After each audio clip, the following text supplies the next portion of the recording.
Halo teman-teman, apa kabar? Welcome back to my channel. Di video kali ini kita akan melanjutkan tutorial Express.js. Di video sebelumnya kita sudah belajar terkait dengan error handling. Kali ini kita akan belajar terkait dengan reporting di Express.js. Topik yang akan kita pelajari di tutorial kali ini ada beberapa ya. Kita akan berkenalan dengan apa itu reporting. Kemudian kita akan membuat reporting berupa PDF. Kemudian kita juga akan membuat reporting berupa Excel dan juga kita akan coba membuat sebuah upload data menggunakan file Excel ke database. Nah, mungkin di video kali ini kita akan fokus ke pengenalan dan membuat report PDF. Di next video kita akan buat report berupa Excel dan juga berupa upload untuk data Excel-nya. Oke. Apa itu report di Express.js? Report di Express.js adalah cara untuk membuat laporan berdasarkan data yang ada di aplikasi web yang menggunakan framework Express.js. Report bisa berupa tabel, grafik, diagram, ataupun format lain sesuai dengan kebutuhan pengguna. Report biasa digunakan untuk menampilkan informasi penting, menganalisis data, atau membuat keputusan bisnis. Nah, ini biasanya ketika kita membuat report ya. Nah, format report yang umum digunakan ada berupa PDF, berupa Excel, ataupun grafik. Nanti kita akan fokus ke dua buah report ya, PDF dan Excel. Untuk yang grafik mungkin kita akan pelajari di sesi lainnya. Nah, bagaimana cara membuat report PDF di Express.js? Kita bisa menggunakan third party dari NPM ya. Teman-teman bisa klik ini packetnya. Saya akan klik. Nah, kita bisa menggunakan yang namanya PDF Creator Node. Nah, untuk mulainya kita akan membuka lagi project yang sebelumnya sudah kita buat ya. Kita akan menduplikatnya. Saya akan masuk ke direktori latihan kita, Express.js. Kemudian saya akan menduplikat project 18. Saya akan copy, min-r, kita rename, project 18. Nah, kemudian saya akan buat project 19. PDF report. Nah, seperti ini kita akan enter.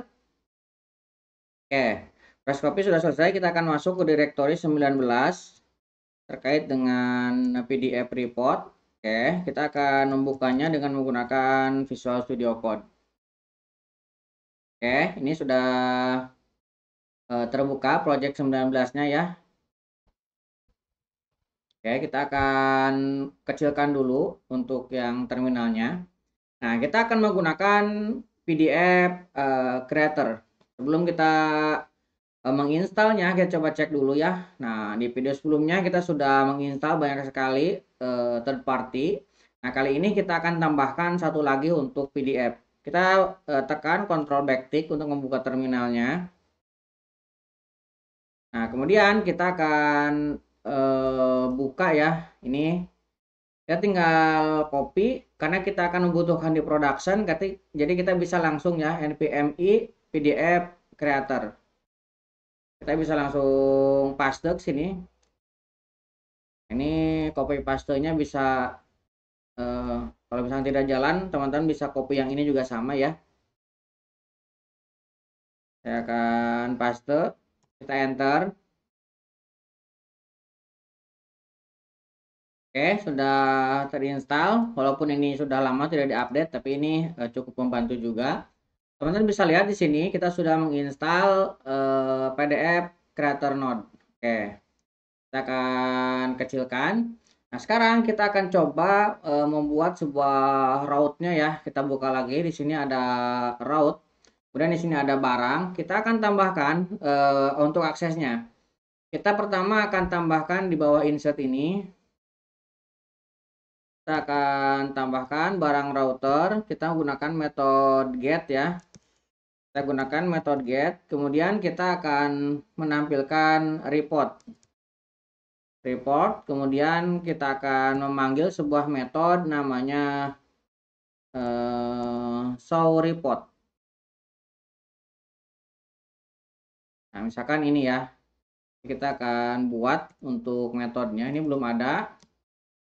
kita akan tambahkan di nanti inian baru ya. Kita akan buat controller baru namanya report barang controller.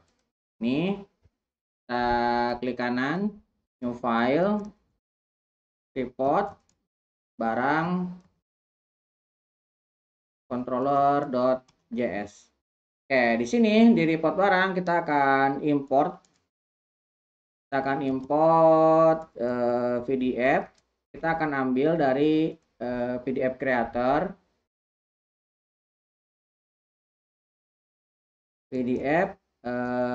creator node. Oke, kemudian kita akan import juga file system, karena nanti kita akan download dulu ke file, kemudian kita akan ini kembali ya, mendownloadnya kembali. Kemudian kita akan import juga barang collection ya. Barang collection kita akan ambil dari barang model.js. Oke, di sini kita akan buat dulu untuk show report. Kita buat konstanta. Tadi kita sudah membuat ini ya. Nah, show report. Nah, ini akan memiliki request, kemudian respond dan juga next ya. Oke, ini kita gunakan arrow function. Nah, seperti ini. Nah, kita akan gunakan try catch ya di sini. Kita sudah belajar di video sebelumnya terkait dengan error handling. Kita akan buat, atau misalkan supaya lebih cepat kita bisa copy dari sini next-nya ya. Nah, kita akan copy, kemudian kita akan tambahkan di sini next-nya ya. Nah, di sini kita tinggal tambahkan perubahannya. Ini report barang controller.js, di sininya show report.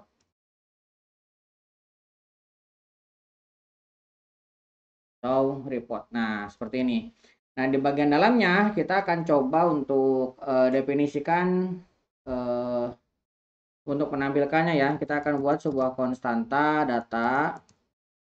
Nah, data ini kita akan isi dengan title. Nah, kita akan isi title ini, kita buat misalkan report barang, kemudian kita akan tambahkan layoutnya kita akan gunakan main, kemudian message-nya kita plus message. Nah, datanya ini boleh plus data seperti ini ataupun dikosongkan juga nggak apa-apa ya. Nah, tapi kita akan coba isi defaultnya seperti ini. Nah, kemudian kita akan buat sebuah folder baru namanya report barang index ya.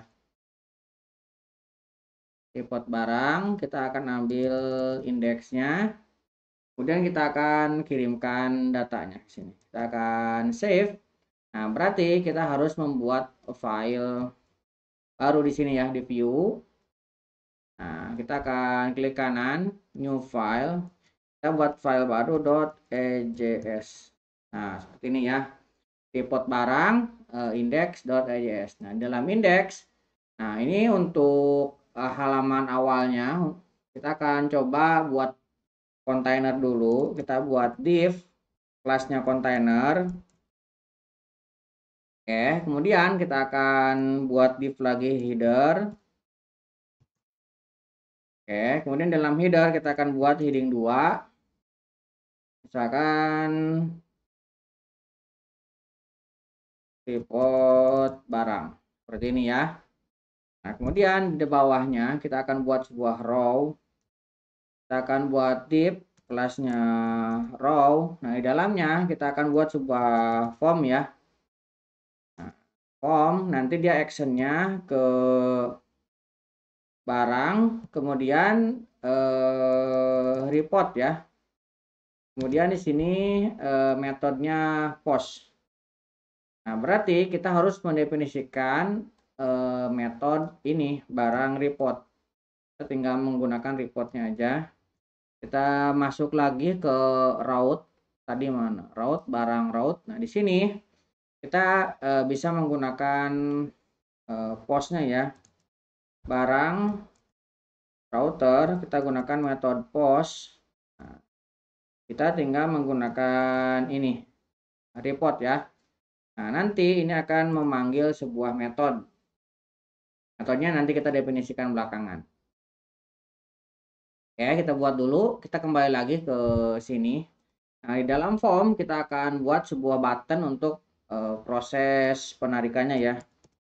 Kita akan buat sebuah button, misalkan generate PDF ya. PDF misalkan seperti ini. Nah, kita akan buat tipenya adalah submit. Kita akan submit. Kemudian kita akan buat kelasnya adalah btn. Kemudian kita akan buat primary seperti ini. Kalau misalkan teman-teman mau menambahkan font, kita bisa tambahkan ya. Teman-teman buka lagi di sini. Kita sudah memiliki font Awesome.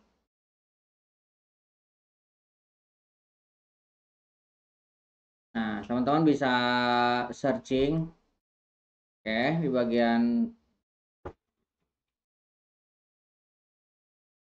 nah, kita akan search yang versinya gratis saja ya.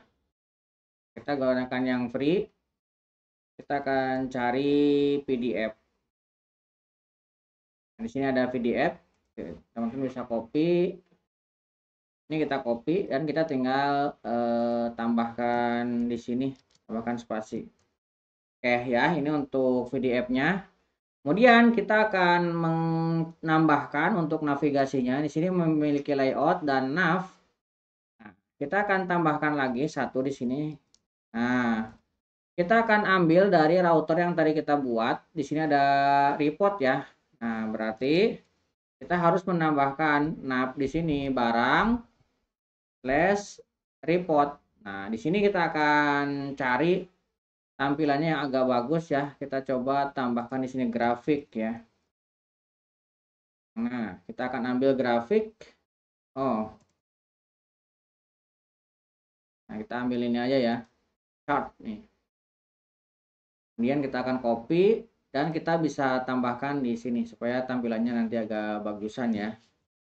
Oke, di sini kita ganti dengan report misalkan ya. Report barang. Oke, kita save, kita memiliki akses ke barang report dan nanti ini tampilannya report barang. Kita bisa coba npm run dev. Walaupun ini belum selesai, kita coba lihat dulu ada error nggak. Oke, ini udah jalan. Kita tekan kontrol dan klik. Oke, di sini sudah ada pesan kita harus login. Kita akan login coba menggunakan ini. Kita masukkan passwordnya. Kita login. Oke, di sini sudah ada muncul ya report barang. Kalau ini kita klik, nah dia sudah masuk ke report barang. Tapi generate-nya ini belum jalan. Kita akan buat untuk generate-nya ya. Nah, generate-nya ini kita bisa mulai lagi dari route-nya.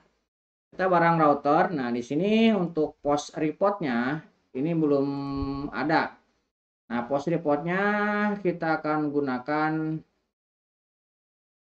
generate PDF mungkin ya namanya. Kita tambahkan di sini generate PDF. Nah, di sini bisa kita tambahkan generate PDF. Nah, di sininya kita tinggal buatkan sebuah konstanta generate PDF. Nah, kita memiliki request, respond, dan next. Nah, kita akan buat try catch lagi seperti tadi ya. Oke, kita tinggal copy next yang ini. Simpan ke sini. Ini kita tinggal ganti dengan generate report. Generate PDF-nya ya. Dan kita tambahkan juga untuk ke sini generate PDF-nya. Oke, kita save. Ini bisa kita tambahkan ya. Pertama, kita akan buat dulu untuk penyimpanan filenya. Pet file. Nanti outputnya mau kita simpan di mana? Saya mau simpan dia di paling luar, namanya file output. Nah, ini kita akan buat namanya file output. Berarti ini bisa kita buat di paling luar sini ya. Nah, kita akan buat sebuah folder di luar sini.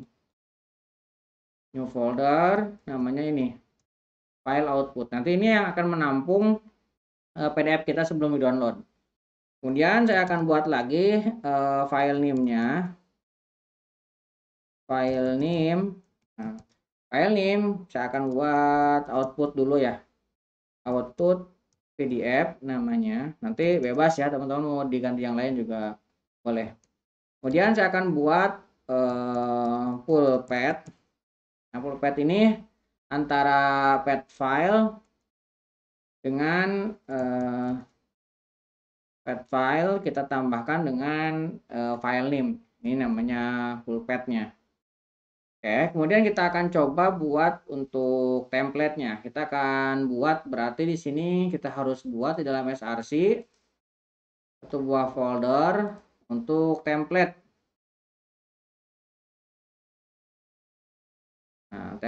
Nah, template ini kita akan isi dengan sebuah template.html. New file, template. Nah, kita akan gunakan HTML ya template-nya. Saya bisa definisikan layaknya HTML. Kita gunakan basic seperti ini. Title-nya kita ganti dengan misalkan report barang. Oke, kemudian di dalam bodinya kita akan tambahkan sebuah heading 1. Misalkan data barang ya. Oke, kemudian di sini kita akan buat sebuah table tr, kemudian th, ini baru dikali dengan 5.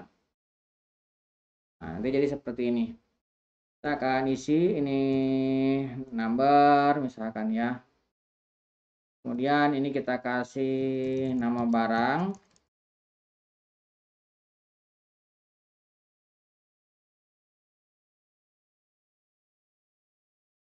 Nama barang, kemudian jumlah. Kemudian di sini harga satuan ya. Kemudian di sini kadaluarsanya. Oke, ini untuk data kita. Nah, kemudian kita akan buat lagi di sini sebuah tr. Kemudian akan tambahkan TD dikali dengan 5 juga. Nah, seperti ini. Nah, di sini kita bisa menggunakan kurung kurawal 2 kali ya, seperti ini untuk mencetaknya. Ini kita akan menggunakan disk. Kita akan gunakan disk ya.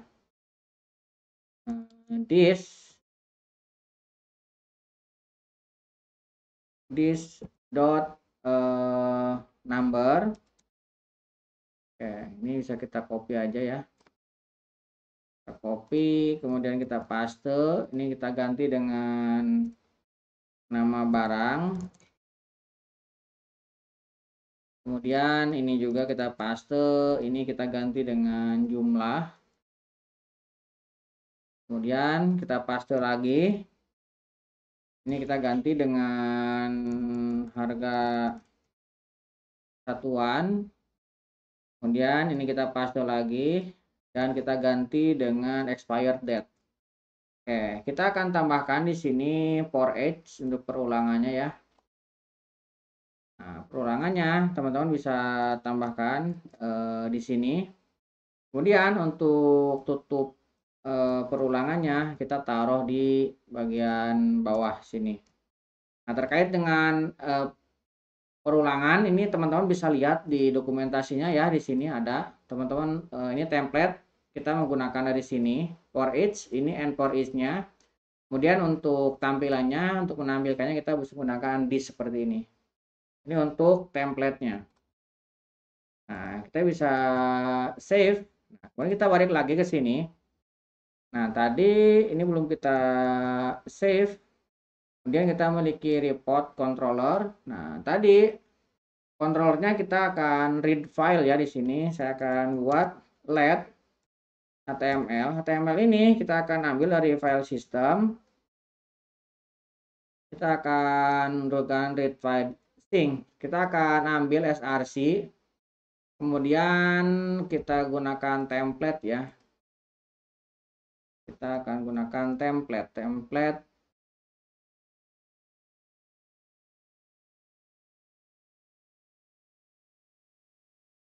template.html.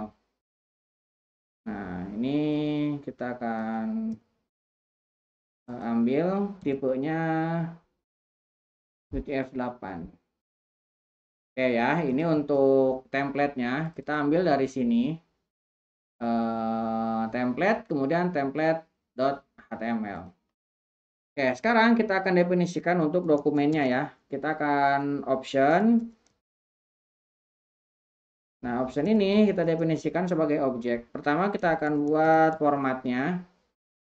Nah, format saya akan buat ini A4. Kemudian orientasinya kita akan buat orientasinya ini potret ya. Saya akan percepat seperti ini. Kemudian saya akan definisikan juga footernya. Nah, seperti ini. Nah, teman-teman terkait dengan detailnya bisa lihat di sini ya. Ini ya, ada option nih. Ini saya mengambil dari sini. Kita definisikan untuk optionnya. Kemudian di sini baru kita akan definisikan untuk data. Data akan kita load semua data dari database, dari tabel barang ya. Kita akan ambil, karena ini white, kita harus definisikan dengan asinkronus di sini. Ini const data.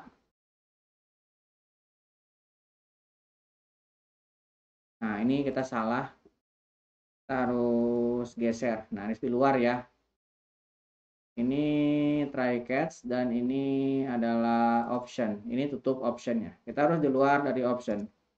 Oke, kemudian sekarang kita akan definisikan untuk array barangnya yang nanti kita akan kirimkan. Nah, seperti ini barang. Kemudian dari hasil load data kita akan lakukan perulangan dan definisikan kebutuhannya. Seperti di sini kita akan lakukan for each, kemudian kita memiliki detailnya barang dan number. Number ini kita akan gunakan untuk increment nanti. Kemudian kita memiliki ID, barang ID, kita ambil nama barang, jumlah, harga satuan, kita ubah formatnya ya, ada separatornya. Kemudian kita definisikan expired date. Nah, karena expired date tidak semuanya ada, kalau misalkan ada, kita akan ubah formatnya menjadi format tanggal bulan tahun ya. Seperti ini. Nah, kemudian dari sini kita akan definisikan dokumennya. Datanya sudah ada, sekarang kita tinggal definisikan dokumennya. Nah, dokumennya template-nya dari HTML. Kemudian datanya adalah barang. Nah, nama barang ini harus sama ya dengan yang di template tadi. Ini kan barang nih. Maka di sini juga kita kasih barang untuk datanya. Ini pulpet, kemudian type-nya ini saya kosongkan. Detailnya teman-teman bisa lihat ya di sini. Nah, ini ada ya type-nya, kemudian pet-nya. Kita ambil dari pulpet yang tadi kita definisikan. Setelah itu kita baru untuk proses filenya ya. Kita akan buat filenya. Kita akan write. Nah, PDF ini dari dokumen yang tadi kita panggil. Kemudian kita create dokumennya dan optionnya. Nah, kalau misalkan prosesnya berhasil, kita akan download ya. Nah, kalau misalkan berhasil, kita akan langsung download. Nah, ini jika prosesnya berhasil, nah, kita akan respon download pulpet dari tadi yang tempat menyimpannya ini ya. kemudian kita download filenya, hasilnya. Nah, kalau misalkan error kita tampilkan. Nah, kalau misalkan berhasil, kita akan hapus temporary-nya. Oke, ini kita save. Nah, ini sudah jalan lagi. Kita akan coba ya. Kita akan buka lagi. Kita akan refresh. Di sini minta login lagi. Kita akan masukkan lagi password, kita enter. Oke, kita akan klik report barang. Nah, sekarang kita akan coba generate. Nah, lihat. Nah, ini sudah muncul ya. Ini data barang yang tadi kita buat. Nah, ini datanya. Nah, datanya ini kan nggak ada garisnya. Kita bisa definisikan ya dari template-nya ini. Template-nya bisa kita tambahkan stylenya supaya ada garis. Kita bisa tambahkan. Misalkan saya akan tambahkan di tabelnya ini bordernya saya akan kasih 1, kemudian cell paddingnya saya kasih 5 aja, jangan terlalu banyak. Kemudian saya akan buat cell spacingnya 0, kemudian saya akan kasih widthnya 100%. Oke ya, sekarang kita akan close, kita akan refresh, kita akan generate lagi. Oke, nah sekarang sudah ada garisnya ya, sudah ada garisnya dan ini width-nya sudah 100%. Nanti kalau misalkan perlu logo, perlu segala macam, silahkan teman-teman tambahkan ya. Dan kalau misalkan perlu keterangan lebih lengkap, total misalkan, ini silahkan ditambahkan sendiri. Nah, tapi secara basic, report PDF kita sudah berhasil kita generate. Walaupun misalkan, ataupun teman-teman punya di sini filter ya, misalkan tanggal, ini bisa ditambahkan ke sini. Karena ketika kita generate, ini formatnya adalah mengirimkan ya. Teman-teman bisa lihat di sini indeksnya ya. Nih, kita kan actionnya adalah post. Jadi kalau misalkan ada input, nah teman-teman bisa menangkapnya di tujuannya ya di sini di reportnya. Nah, kalau misalkan ada, teman-teman tinggal filter, kemudian teman-teman lakukan query dengan filter yang didapatkan ke sini. Jadi itu bisa. Ini hanya contoh bahwa kita bisa menghasilkan output PDF. Contohnya seperti ini. Kurang lebih seperti itu untuk report PDF di Express.js. Mudah-mudahan bisa membantu teman-teman. Buat teman-teman yang belum subscribe, jangan lupa subscribe dan nyalakan tombol loncengnya. Sampai ketemu di video selanjutnya.